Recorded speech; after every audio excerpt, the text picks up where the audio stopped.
សែនចូលឆ្នាំចិនឆ្នាំ2026នេះសែនមិនឲ្យហេងនេះគឺជាសំណួរមួយដែលបងប្អូនយើងជាច្រើនគាត់តែងតែលើកជាសំណួរមកសួរលោកគ្រូយើងអញ្ចឹងណាទាំងអស់គ្នាបាទថ្ងៃនេះដែលយើងនឹងជួបជាមួយលោកគ្រូកៅសវណ្ណដែលគាត់ជាអ្នកជំនាញផ្នែកហុងស៊ុយបាទលោកគ្រូចង់សួរលោកគ្រូបន្តិចឆ្នាំ2026នេះដើម្បីសែនចូលឆ្នាំចិនឲ្យមានហេងមានជ័យមង្គលតែយើងគួរសែនបែបមិនដែរលោកគ្រូនឹងអរគុណការសែនមែនទែនទៅ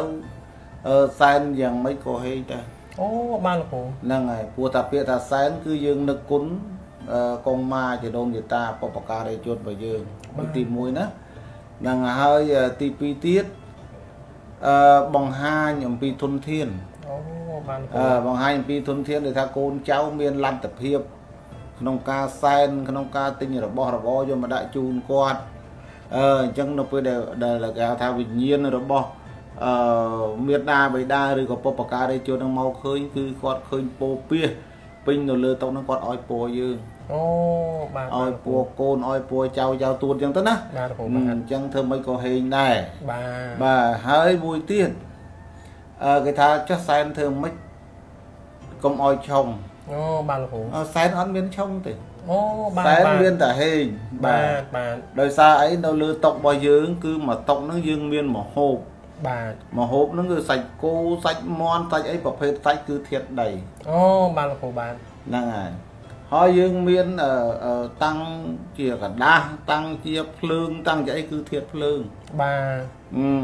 ហើយយើងមានបន្លែមែនទេបាទបន្លែធាតុឈើអូហើយយើងទៅចំអិនជាមួយនឹងទឹកបាទវាមានធាតុទឹកបាទហើយការដាក់តាំងនៅក្នុងចានតុកអីកែវអីភ្លឺភ្លេចហ្នឹងគេហៅថាអ៊ីណុកឬក៏តំណាងឲ្យធាតុមាសឬក៏ធាតុមាសតែម្ដងគឺធាតុមាសហ្នឹងឯងអូបាទអញ្ចឹងនៅលើតុកមួយមុខនេះដែលយើងកាន់ធូបអុជជូនជាដូនជាតានេះបាទមាន5ធាតុនៅលើហ្នឹងហើយបាទលោកគ្រូបាទហើយបើកាលណាវាមាន5ធាតុហើយវាអត់មានអីឆុងទេបាទវាត្រូវតែហេងបាទអញ្ចឹងទៅយើងដើរទៅណាក៏លឺសូរដែរតាហោអានេះខ្សែដៃ5ធាតុបាទហោអានេះអីអង្កាំ5ធាតុបាទហោអានេះដី5ធាតុបាទអញ្ចឹងអា5ធាតុហ្នឹងដែលសំដៅទៅលើធាតុទាំង5បាទឲ្យវាបាឡិនគ្នានៅក្នុងនឹងក្រុមគ្រួសារហ្នឹងមកជុំគ្នាទៅអញ្ជើញពីមេដាបៃតាកងម៉ាជាដូនជាតាមកពិសាមកហ្នឹងហើយខែមនសនដល់ពួកគាត់ចូលមកគេថាវិញ្ញាណក្ខន្ធរបស់គាត់មកឃើញ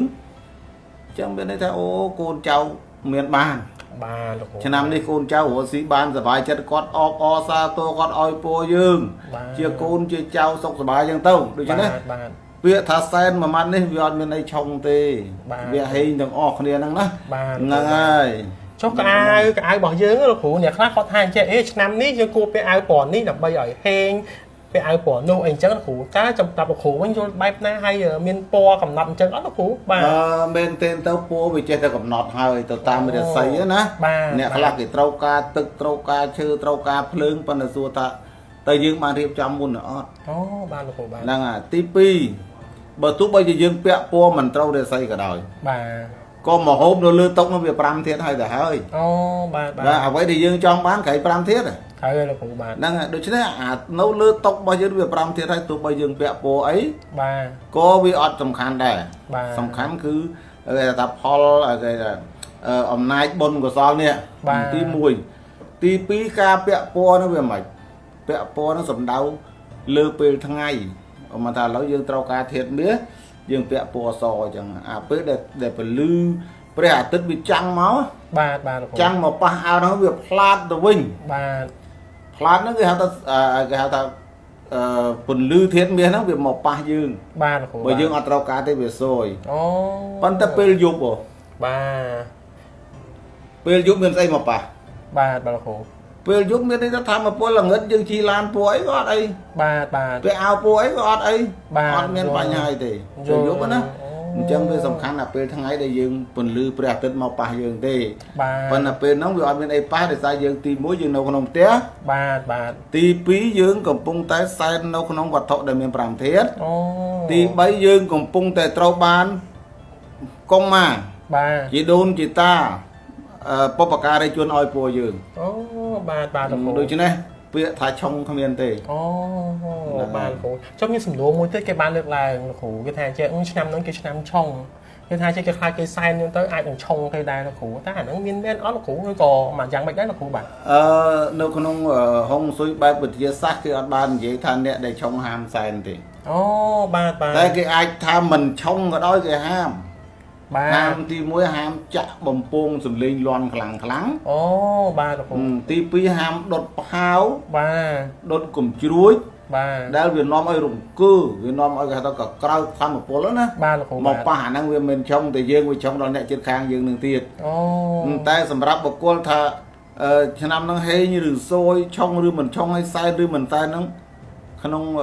ហុងស៊ុយវិទ្យាសាស្ត្រដូចជាមិនលឺសូរលោកគ្រូប្រាស់ បាទលោក អញ្ គ្ ចឹ រូ ង បា វា ទ ថាគ្មានទេ បាទលោកគ្រូបាទអញ្ចឹងស្របមកវិញបានន័យថាចំពោះ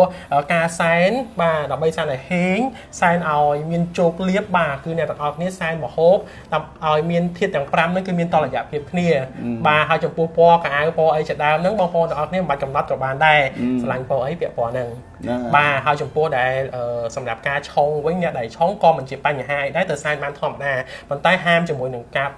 ចាក់នៅធុងបាសបំពងសម្លេងឬខ្លាំងជាមួយនឹងការដែលដុតផាវដុតកំជុចអីជាដើមអានោះវាជាការរង្គោះរង្គើដែលធ្វើឲ្យអ្នកបងប្អូនដែលឆុងហ្នឹងអាចគាត់មានបញ្ហាអញ្ចឹងណាសង្ឃឹមថាវីដេអូនេះគឺជាប្រយោជន៍សម្រាប់បងប្អូនទាំងអស់គ្នាអរគុណអ្នកទាំងអស់គ្នាហេងឆ្នាំថ្មី